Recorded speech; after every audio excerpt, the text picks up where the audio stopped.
بسم اللہ الرحمن الرحیم۔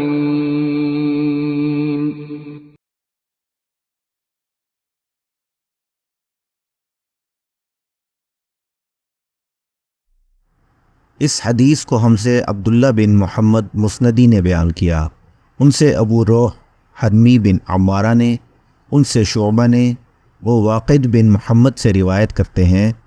وہ کہتے ہیں کہ میں نے یہ حدیث اپنے باپ سے سنی۔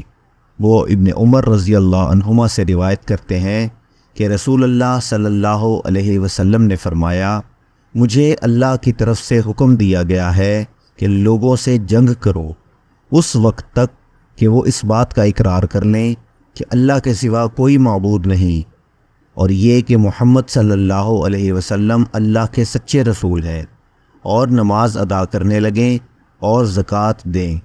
جس وقت وہ یہ کرنے لگیں گے تو مجھ سے اپنے جان و مال کو محفوظ کر لیں گے، سوائے اسلام کے حق کے۔ رہا ان کے دل کا حال تو ان کا حساب اللہ کے ذمے ہے۔ صحیح بخاری حدیث نمبر 25۔